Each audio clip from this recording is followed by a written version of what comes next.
Big boss season 6 episode 72. അപ്പോൾ ഇന്നത്തെ main highlight എന്ന് പറഞ്ഞാൽ റാങ്കിങ് ആയിരുന്നു. അപ്പോൾ റാങ്കിങ് എന്ന് പറഞ്ഞു കഴിഞ്ഞാൽ കഴിഞ്ഞ സീസണിൽ നമ്മൾ കണ്ടിട്ടുണ്ടെങ്കിൽ അഖിൽമാരാർ വൻ കാൽക്കുലേഷൻ നടത്തിയിട്ട് കളിച്ചൊരു പരിപാടിയായിരുന്നു ഈ റാങ്കിങ് എന്ന് പറഞ്ഞാൽ. അതായത് ലാലേട്ടൻ വന്ന എപ്പിസോഡിൽ ആ ഒരു നമ്പർ എന്തുകൊണ്ട് തിരഞ്ഞെടുത്തു എന്ന് മാരാരോട് ചോദിച്ചപ്പോൾ മാരാർ അതിൻ്റെ ഒരു കാൽക്കുലേഷൻ പറഞ്ഞു കേട്ട് ലാലേട്ടൻ വരെ വായ പൊളിച്ചു എന്നുള്ള ഒരു സിറ്റുവേഷൻ ആയിരുന്നു. അപ്പോൾ റാങ്കിങ് അത്ര മനോഹരമായിട്ട് കളിച്ചൊരു ഗെയിമായിരുന്നു. അപ്പോൾ ഈ ഒരു സീസണിലോട്ട് വരുമ്പോൾ അങ്ങനത്തെ രീതിയിൽ കളിക്കാൻ പറ്റിയ ഒരാളും ഇല്ല എന്ന് പൊതുവേ പറയുമെങ്കിലും ഇന്നത്തെ എപ്പിസോഡിൽ സത്യം പറഞ്ഞാൽ റാങ്കിങ്ങിൽ മൈൻഡ് ഗെയിം കളിച്ച ഒരാളവിടെ എന്നുള്ളത് ആർക്കും മനസ്സിലായിട്ടില്ല. കാരണം ഇനിയിപ്പോൾ ഇത് ഞാൻ പറയുന്നതുകൊണ്ട് തന്നെ ജിൻഡോയുടെ PR ഒന്നും ആക്കണ്ട, നിങ്ങൾ ഒന്നും കൂടി പോയി എപ്പിസോഡ് കണ്ടു കഴിഞ്ഞാൽ കറക്റ്റായിട്ട് കാര്യം മനസ്സിലാവും. കാരണം ജിൻഡോ തന്നെയാണ് ഇന്നത്തെ എപ്പിസോഡിൽ അസാധ്യമായിട്ടുള്ള മൈൻഡ് ഗെയിം കളിച്ചിരിക്കുന്നത്. കാരണം അവിടെ റാങ്കിങ് എന്ന് പറഞ്ഞു കഴിഞ്ഞാൽ വെറുതെ കലപില എന്ന് പറഞ്ഞുകൊണ്ട് ഉള്ള തർക്കമാണ്. ഇത് സത്യം പറഞ്ഞാൽ ഈ റാങ്കിങ് കൊണ്ട് ഭയങ്കര വലിയ ഉപകാരങ്ങളൊന്നും ഇല്ല എന്നുള്ളൊരു കാര്യം മനസ്സിലാക്കണം. കാരണം ഇത് മൊത്തം പോയിന്റ്സിലോട്ട് എടുക്കുകയാണെങ്കിൽ തന്നെ ഇത് മൊത്തം പോയിന്റ്സിന് ഒരു പോയിന്റ് കിട്ടുക അങ്ങനത്തെ ഒരു ലെവലിൽ ഇത് പോകുള്ളൂ. അല്ലാണ്ട് ഇതുകൊണ്ട് ടിക്കറ്റ് ഫിനാലെ കളിക്കാനൊന്നും പറ്റുന്നില്ല. അത് മനസ്സിലാക്കിയതുകൊണ്ട് തന്നെയാണ് തോന്നുന്നത് ഒരുപാട് കിടന്ന് കലവില കളിച്ചു കഴിഞ്ഞാൽ സ്വയം നെഗറ്റീവ് ആകുമെന്നുള്ളൊരു സംഭവം ഇതിലുള്ളൂ.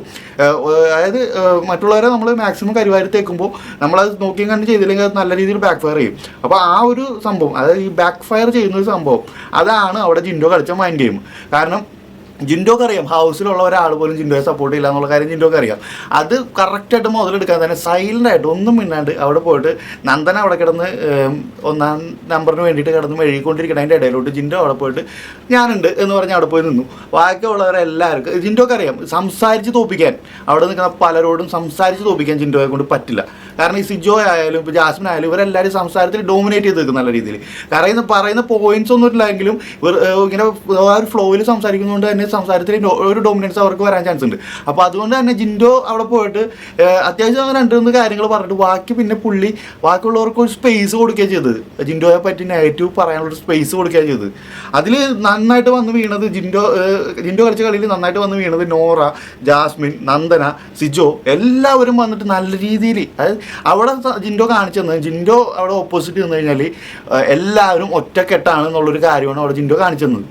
അതേ ജിൻഡോ അവിടെ നിന്നിട്ട് കൂളായിട്ട് നമ്പർ 2 പോയി നിന്നത് അവിടെ ആരാണ് നിൽക്കുന്നത്? നോറയാണ് നിൽക്കുന്നത്. നോറയുടെ ഒപ്പം പോയി ഓപ്പോസിറ്റ് നിന്ന് കഴിഞ്ഞാൽ നോറയെ അവിടെ ആരും സപ്പോർട്ട് ചെയ്യില്ല എന്നുള്ളൊരു കാര്യം മനസ്സിലാക്കി അവിടെ 2ാം നമ്പറിൽ പോയി നിന്ന് അവിടെ ഒരു ഗെയിം ഇറക്കി പുള്ളി 2ാം നമ്പർ സിമ്പിളായിട്ട് വാങ്ങിച്ചിട്ടു. കാര്യം പുള്ളി ഒരുപാട് എഫോർട്ടൊന്നും ഇട്ടില്ല.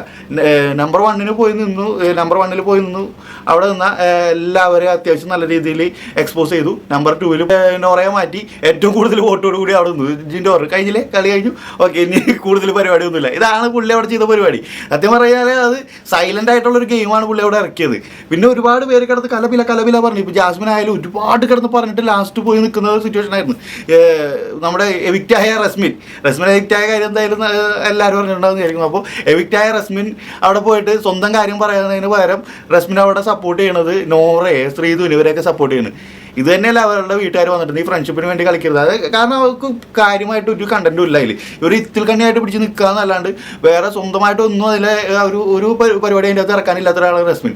അതുകൊണ്ട് തന്നെയാണ് സ്വന്തം കാര്യം പറയാണ്ട് അവിടെ ബാക്കിയുള്ളവരെ സപ്പോർട്ട് ചെയ്തുകൊണ്ടിരിക്കുന്നത്. അതിൻ്റെ അകത്ത് ബിഗ് ബോസ് എനിക്ക് ചില നേരത്ത് തോന്നാറുണ്ട് റസ്മിൻ ബിഗ് ബോസിൻ്റെ അകത്ത് പോയിട്ട് യൂട്യൂബ് ചാനൽ തുടങ്ങിയൊക്കെയാണ്. കാരണം ഇടയ്ക്ക് പോയിട്ട് യോ guys come on let's go guys എന്നൊക്കെ പറഞ്ഞ് കേൾക്കുമ്പോൾ തന്നെ എനിക്ക് സത്യം പറഞ്ഞാൽ എനിക്ക് ഇറിറ്റേഷനാണ്.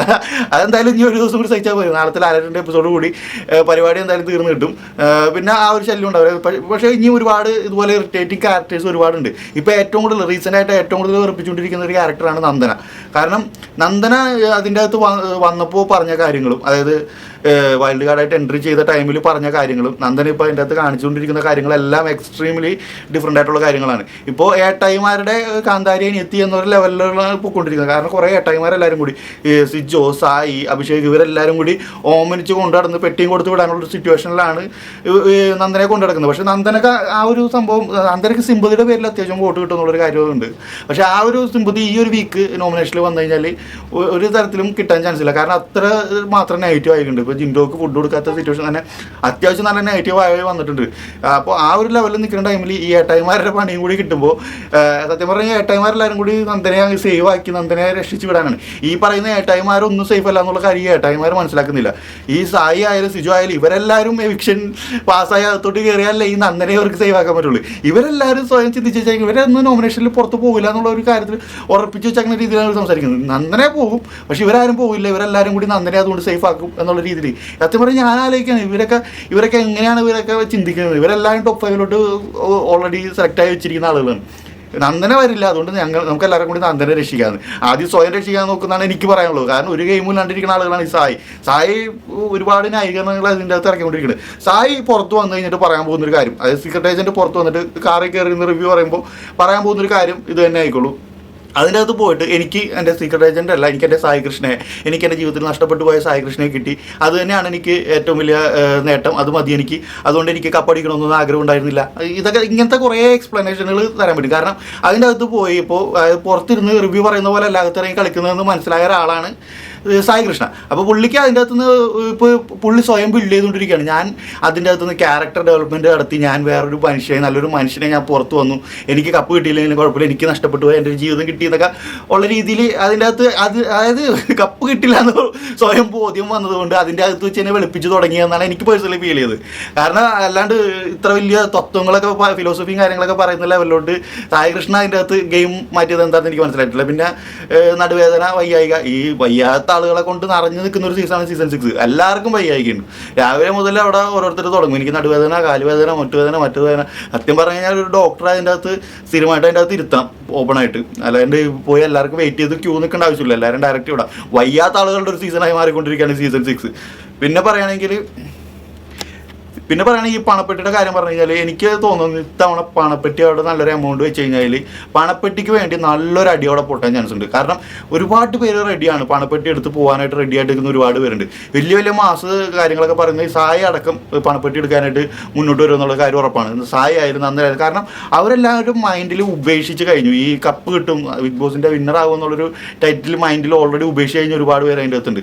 അപ്പോൾ അവരെല്ലാവരും ഇപ്പോൾ വെയിറ്റ് ചെയ്യുന്നത് നല്ലൊരു എമൗണ്ടിൻ്റെ ഒരു പണപ്പെട്ടി വരാൻ വേണ്ടിയിട്ടാണ്. ഇവരെല്ലാവരും പുറത്ത് പറയുന്നുണ്ട് വേണ്ട എന്ന് പറയുമെങ്കിലും ഉറപ്പിച്ചോ ഇത്തവണ പണപ്പെട്ടി വരുമ്പോൾ പലരും മുന്നോട്ട് വരും. കഴിഞ്ഞ തവണയൊക്കെ ഒന്നും ആർക്കും വേണ്ടായിരുന്നു. കഴിഞ്ഞ തവണ എടുത്ത നമ്മുടെ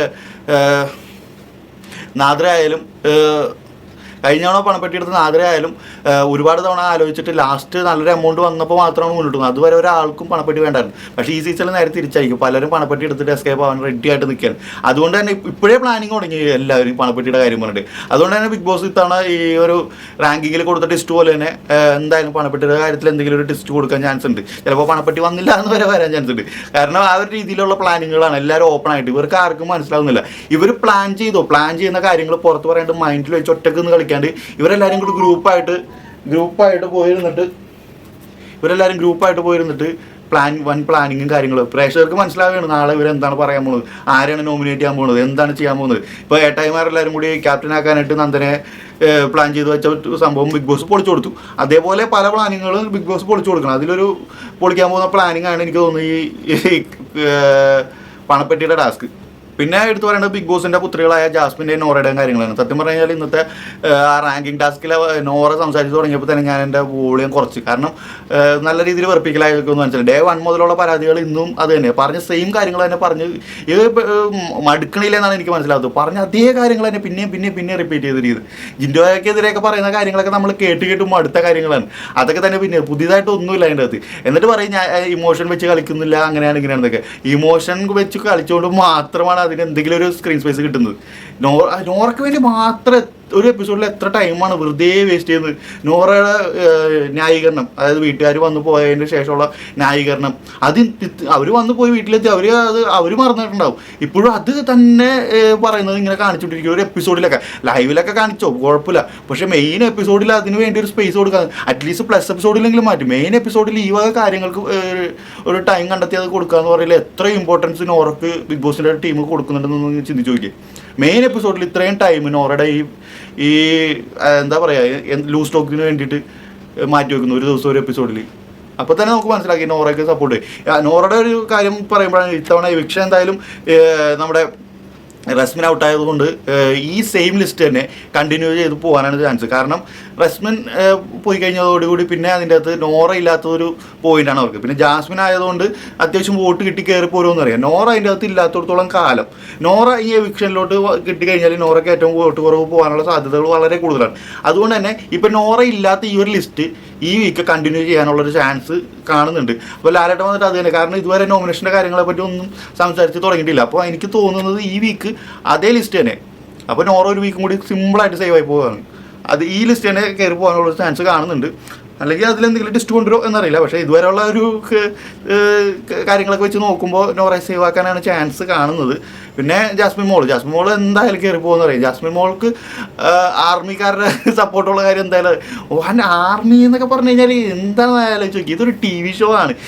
അതിലുള്ള ആളുകൾക്ക് വേണ്ടിയിട്ട് ആർമി എന്നൊക്കെ പറയുമ്പോൾ നമുക്ക് ഒരാൾ ഇഷ്ടപ്പെടാം. ഇപ്പോൾ പേഴ്സണലി എനിക്ക് ജിൻഡോ ഭയങ്കര ഇഷ്ടമാണ്. പിന്നെ അഭിഷേകിനെ എനിക്ക് ഇഷ്ടമായിരുന്നു. പക്ഷേ ഇപ്പോൾ എനിക്ക് റീസെൻ്റ് ആയിട്ട് കുറച്ച് കാര്യങ്ങളോട് എനിക്ക് സപ്പോർട്ട് ഇല്ലാത്തതുകൊണ്ട് അഭിഷേക് പോയി.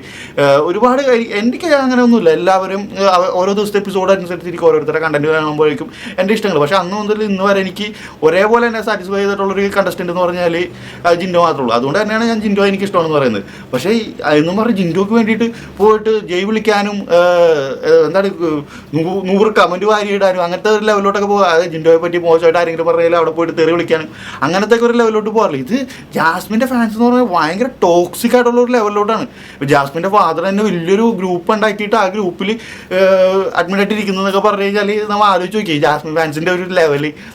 അവർ ടോക്സിക്കാണ്. ജാസ്മിനെ പറ്റി ആരെന്ത് പറയുന്നു അവരുടെയൊക്കെ വീഡിയോ പോയിട്ട് നെഗറ്റീവ് കമൻറ്റ് ഇടുക. ജാസ്മിൻ ഓപ്പോസിറ്റ് കളിക്കുന്നവരെ പറ്റി വളരെ മോശമായ രീതിയിൽ പറയുക. ഒരു ടോക്സിക് ലെവൽ. ഇതൊക്കെ ചെയ്യുന്ന ആളുകൾ ചിന്തിക്കേണ്ടതെന്ന് വെച്ചാൽ ഇപ്പോൾ ജാസ്മിൻ വിന്നറായി പുറത്ത് പോയി കഴിഞ്ഞാൽ വിന്നറായാലും ഇല്ലെങ്കിൽ പുറത്ത് പോയി കഴിഞ്ഞാൽ ജാസ്മിന് നേട്ടങ്ങളേ ഉള്ളൂ. ജാസ്മിന് പിന്നെ ഇൻ്റർവ്യൂ, ഇനാഗുറേഷൻ അങ്ങനത്തെ ഒരുപാട് പരിപാടികളിലൂടെ ജാസ്മിൻ്റെ ലൈഫ് സെറ്റാക്കും. പക്ഷേ അപ്പോഴും ഈ തെറി വിളിച്ച് കമൻറ്റിട്ട് തമ്മിൽ തല്ലിയ ആളുകളൊക്കെ അവിടെ ഇരുന്നിരിപ്പേരുണ്ടാവുള്ളൂ. ഈ ബിഗ് ബോസിൽ നമ്മൾ ഷോ കാണുമ്പോൾ ഷോ ആയിട്ട് കാണാം. അത് കഴിഞ്ഞ് അതിൻ്റെ പരിപാടിക്ക് വിടുക. അത്രേ എനിക്ക് പറയാനുള്ളൂ. അപ്പോൾ നാളെ എന്തായാലും ലാലേട്ടൻ വരുന്ന എപ്പിസോഡാണ്. അപ്പോൾ കൂടുതൽ വിവരങ്ങൾ നമുക്ക് ആ എപ്പിസോഡ് കണ്ടിട്ട് സംസാരിക്കാതെ. ബൈ.